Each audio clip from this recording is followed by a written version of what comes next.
ہر وقت یہ رہتا ہے کہ میرا اللہ میرے سے راضی کیسے ہوگا۔ وہ کوشش کرتے ہیں راضی و رضا رہنے کی، جو اللہ کے حکم ہے اس پہ چلنے کی اور اللہ کے رسول صلی اللہ علیہ وسلم کی باتوں پر عمل کرنے کی۔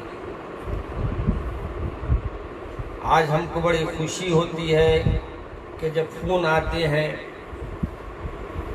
اور لوگ مسائل پوچھتے ہیں اور مسائل دریافت کرتے ہیں، خوشی ہوتی ہے کہ آج نوجوان اپنے مسائل کو ہمارے سامنے رکھ کر اس کے حل تلاش کرنے کے لیے اور اس کو کس انداز سے ہم اپنی زندگی میں ڈھالیں اس کے بارے میں ہم سے سوال کرتے ہیں۔ یاد رکھیے، ہم کو اللہ نے جو موقع دیا ہے بہت بڑا موقع دیا ہے، اور پھر یہ مجالس جو چل رہی ہے، ناظرین جو نہ دیکھ رہے ہیں، سامعین جو سن رہے ہیں، ان کے لیے بھی بہت بڑی بات ہے کہ آپ کی اور میری گفتگو ایک حدیث کے مطابق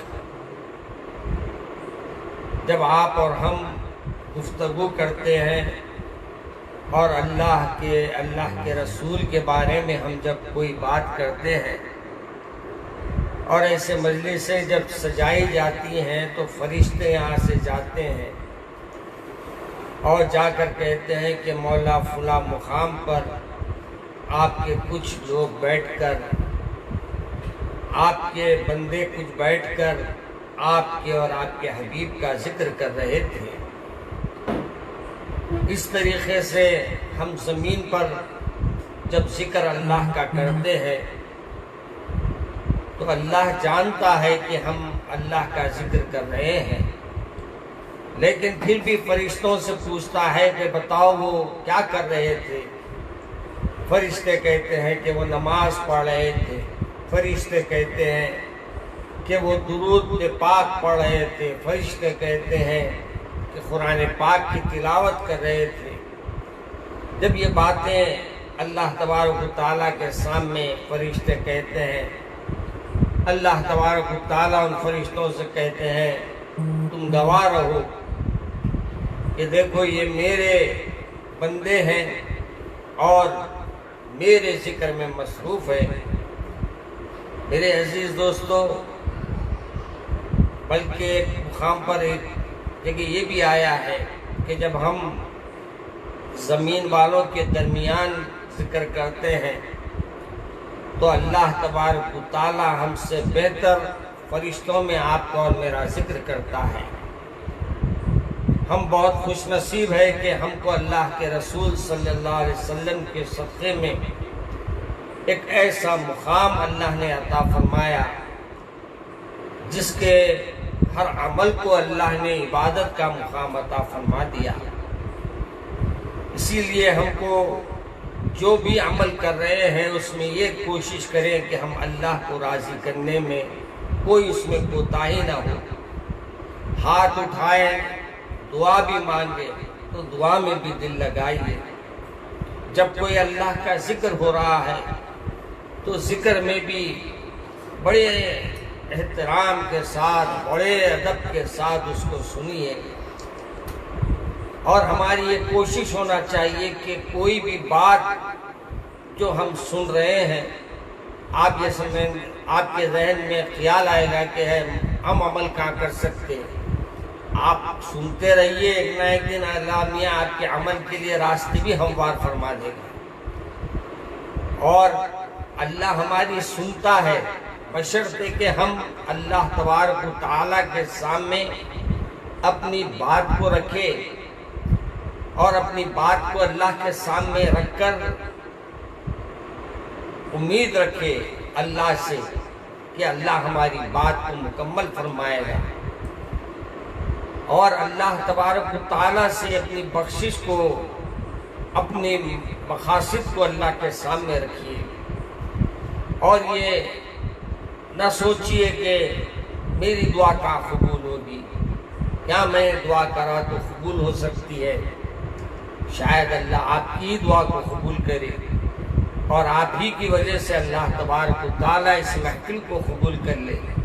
اس لیے آپ یہ نہ سمجھے کہ میری ایک سے کیا ہوتا ہے، آپ بھی ان میں ایک ہے، اور ان سب میں جو ایک ہوتا ہے، جو اپنے کو حقیر سمجھتا ہے اور جو اپنے کو عاجز سمجھتا ہے، بعض وقت اللہ کے پاس وہی سب سے بڑا مرتبہ حاصل کرتا ہے۔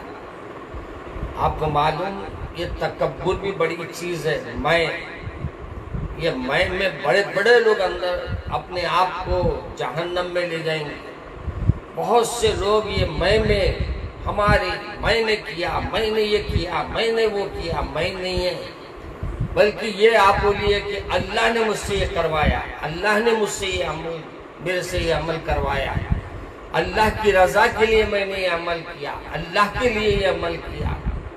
یاد رکھیے، جب ہم اللہ کے لیے کوئی عمل کرتے ہیں، اللہ اس کو قبول فرماتا ہے۔ موسیٰ علیہ السلام کی بات مجھے یاد آئی۔ موسیٰ علیہ السلام کے زمانے کی بات ہے کہ ہارون، جس کے خزانے کے کنجیاں کئی اونٹوں پہ رہتی تھی، اور وہ موسیٰ علیہ السلام سے کوئی گستاخانہ گفتگو کیا، اور موسیٰ علیہ السلام نے اس گفتگو کے بعد اس پہ اتنے آپ غضبناک ہوئے کہ اللہ سے عرض کیا کہ اللہ مجھے زمین میرے قبضے میں دے دیجئے۔ اللہ تبارک و تعالیٰ نے موسیٰ علیہ السلام کی بات کو قبول کیا اور زمین آپ کے حوالے کر دی۔ اب جب وہ ہارون بڑی بڑی باتیں کرنے لگا تو آپ جلال میں آ گئے اور آ کر کہا کہ اے زمین، اس کو نگل لے، اے زمین اس کو پکڑ لے۔ اب دیکھیے، زمین اللہ نے آپ کے قبضے میں دی تھی، اور وہ زمین اس کو پیروں تک پکڑ لی۔ پھر اس نے کچھ کہا، آپ نے کہا اے زمین اس کو اور پکڑ، گھٹنوں تک دھس گیا اندر۔ جب گھٹنوں تک گیا تو پھر اس نے کچھ کہا تو آپ نے اور اس پہ خفگی کا اظہار کیا اور اسے دھسا دیا۔ اور اس کے بعد جب کمر تک چلے گیا اور موسیٰ علیہ السلام کا جلال کم نہیں ہوا تو اس نے بجائے اس کے کہ موسیٰ علیہ السلام کرتا، بار بار وہ اس انداز سے کہا کہ موسیٰ علیہ السلام اور غضبناک ہو گئے۔ تو اس نے کہا کہ صاحب، میرے خزانے کو تم حاصل کرنا چاہتے ہیں معلوم ہوتا ہے۔ تو آپ نے کہا کہ اس کا خزانہ دھس جائے، اور ابھی کہ اس کو زمین نے پورے طریقے سے اپنے خزانوں کے ساتھ، اللہ تبارک و تعالیٰ نے فرمایا موسیٰ، اس نے 10 بار پکارا اور معافی طلب کی، مگر تم نے اپنے غصے کو، اس کے تکبر کی وجہ سے آپ نے اپنے غصے کو کم نہیں کیا۔ موسیٰ جب انہیں 10 وقت آپ کو پکارا لیتا، اس دھسنے سے بچا لیتا اور اس کو محفوظ کر دیتا۔ ایک نافرمان پیغمبر کو ستانے والا، تکلیف دینے والا، اگر وہ اللہ کے طرف رجوع ہو کر اللہ کو ایک بار پکارتا، اللہ فرماتا ہے تو میں اس کے اوپر رحم کا معاملہ فرماتا۔ میرے عزیز دوستو، ہم پہ بھی اللہ رحم کرتا ہے، بشرطے کہ ہم اللہ کے سامنے اپنی بات کو رکھے، اپنی بات کو پیش کرے، اور یہ کوشش کرے کہ ہم اسلام میں پورے کے پورے داخل ہو جائے۔ آج ہمارا یہ حال ہے کہ ہم دو گھوڑوں پہ سواری کر رہے ہیں، ایک طرف دنیا ہے، ایک طرف آخرت ہے۔ ہمارا یہ ہے کہ مسجد میں آتے ہیں تو بڑے ہی خوف اللہ تاری رہتا ہے، کوئی غفلت ہونے نہیں، لیکن وہیں ہم جب بازار میں آتے ہیں تو ہمارے سے جھوٹ بھی نکل جاتی ہے، ہم سے بہت سے غفلتیں اور غلطیاں ہوتی ہیں۔ کبھی آپ غور کریں گے تو آپ کو اور مجھے احساس ہوگا کہ ہم سے کیا کیا غفلتیں ہوتی ہیں۔ میرے عزیز دوستو، ایک چائنا کے مسلمان نے مجھ سے آ کر اس نے اپنا ایک بیان دیا تھا، کسی کتاب میں یا کہیں پڑھا ہوں مجھے یاد نہیں ہے۔ اس نے بیان دیا کہ یہاں کے مسلمان ہندوستان کے بیوپاری آتے ہیں، مختلف ممالک کے بیوپاری آتے ہیں اور سب مجھ سے آ کے پوچھتے ہیں کہ حلال کھانا کہاں ملے گا، صحیح کھانا کہاں ملے گا، چائنا میں کون سی ہوٹل ہے جو صحیح کھانا دے سکتی ہے، حلال چیز کھانے کا ہم کو موقع ملے گا۔ اور اس کے بعد وہ کہتا ہے کہ میرے کو حیرت ہوتی ہے جب میری دکان پر آتے ہیں اور میرے سے مال خریدتے ہیں تو یہ نہیں کہتے کہ اوریجنل مال دو، بلکہ مجھ سے یہ کہتے ہیں کہ ڈپلیکیٹ مال دو۔ تو وہ یہ فرق کرنے میں رہ گیا کہ کیا ہے سچ، وہ حلال کا جو رزق تلاش کر رہے ہیں وہ صحیح ہے، یا یہ کہ یہاں سے مال جو خرید کر لے جایا جا رہا ہے وہ صحیح ہے۔ ہمارے ایمان کی کمزوریوں پر لوگ نظر رکھ رہے ہیں اور یہ چاہتے ہیں کہ مسلمانوں کی کمزوریوں کو ہمیشہ لوگوں کے سامنے لاتے رہیں اور مسلمانوں کو بدنام کرتے رہیں۔ ایسی صورت میں ہمارا بھی عمل ہونا چاہیے کہ ہمارے ہر عمل کو یہ دیکھا کرے کہ مجھے اللہ دیکھ رہا ہے، ہر سوال کا جواب مجھے اللہ کو دینا ہے۔ جب ہم یہ سوچ لیں گے تو انشاءاللہ ثم انشاءاللہ ہم سے کوئی غفلت نہیں ہوگی۔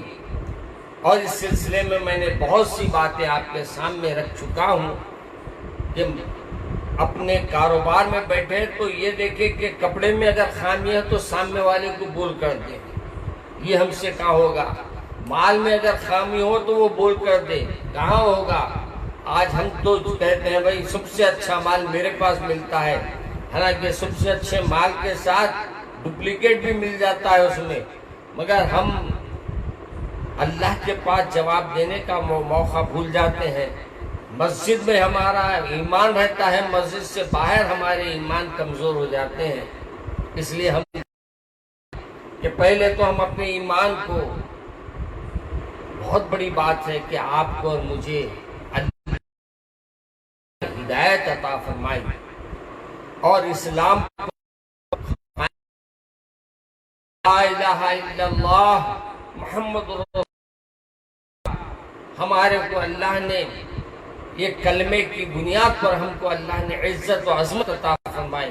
اب ہمارا بھی کام یہ ہے کہ ہم اپنی غفلتوں سے بچیں، اپنی کوتاہیوں سے بچیں اور اپنے اعمال کو درست کرنے کی کوشش کریں، اور یہ کوشش کریں کہ ہم کسی کے لیے بھی کوئی دشواری پیدا نہ کریں، کوئی عمل ہمارا اللہ کے اور اللہ کے رسول کی نافرمانی میں کے برابر نہ ہو، بلکہ ہر عمل ہمارا اللہ کو راضی کرنے کا ہو۔ یہ چند باتیں جو میں نے آج کے لیے ضروری سمجھی آپ کے سامنے رکھا ہے، اور یہ کوشش کرنا آپ کا اور میرا کام ہے کہ ہمارے ایمان میں، ہمارے یقین میں پوری طریقے سے ہم اللہ کے طرف رجوع ہو جائیں، چاہے ہم کو دنیا کی کوئی چیز حاصل ہو یا نہ ہو، منافع ملے نہ ملے، اللہ ہم سے راضی رہا تو اللہ ہم کو نوازنے کے لیے دروازے 100 کھول دے گا۔ اللہ سے نا امید نہ ہو، اللہ سے امیدوں کو ہمیشہ وابستہ رکھے، اور آخر میں ایک دعا کے پر میں اپنی بات کو ختم کرتا ہوں. جیسے شاعر نے کہا میری ہی خطا ہے مانگنا آتا نہیں ہم کو، میری ہی خطا ہے مانگنا آتا نہیں ہے ہم کو، نہیں تو ان سے جتنا مانگتے ہیں اس کے سوا وہ دیتے ہیں. ہم جتنا مانگتے ہیں اس کے بھی زیادہ، اس کے سوا بھی اللہ تبارک و تعالی ہم کو عطا فرماتا ہے. آئیے اللہ سے دعا کریں کہ اللہ ہماری آج کی بیٹھک کو قبول فرمائے اور آج سے ہم کو پورے کے پورے اسلام میں داخل ہونے کے لیے اللہ راستے آسان فرما دے. ہمارے سے وہ عمل کرائے جو اللہ جس سے راضی ہوتا ہے، اور وہ عمل سے اللہ ہماری حفاظت فرمائے جس سے ہم کو دنیا کی عزتیں تو مل جائے گی، آخرت کے نتائج ہمارے پورے ہوں گے. اللہ اس عمل سے ہماری حفاظت فرمائے. اے اللہ جتنے بیمار ہیں ان کو شفا عطا فرما، جو بیماری کے شکار ہیں ان کو صحت کاملہ و عاجلہ عطا فرما، جو بے روزگار ہیں ان کو روزگار عطا فرما. اے اللہ جو پریشان حال ہیں ان کی پریشانیوں کو دور فرما. اے اللہ جو مصیبت زدہ ہیں ان کی مصیبتوں کو دور فرما. اے اللہ ہماری خطاؤں کو معاف فرما، ہماری لغزشوں کو معاف فرما. اے اللہ یہ جو لاک ڈاؤن چل رہا ہے، اے اللہ اس میں ہم کو زیادہ سے زیادہ تیرے سامنے سجدے کرنے والا، تیرے قرآن پاک تیرے کلام کو پڑھنے والا اور تیرے پیارے رسول پر کثرت سے درود پڑھنے والا بنا دے. اے اللہ اپنے فضل و کرم سے اپنے رحمتوں کے دروازے کھول دیجئے اور ہمارے لیے خیر کے فیصلے فرما دیجئے. اے اللہ اس وائرس سے عالم اسلام کی، مسلمانوں کی، تمام دنیا والوں کی حفاظت فرما اور ہر شر سے شیطان کے ہم سب کی حفاظت فرما. رب اغفر ورحم انت خیر الراحمین. سبحان ربک رب العزت عما یصفون والسلام علی المرسلین والحمد للہ.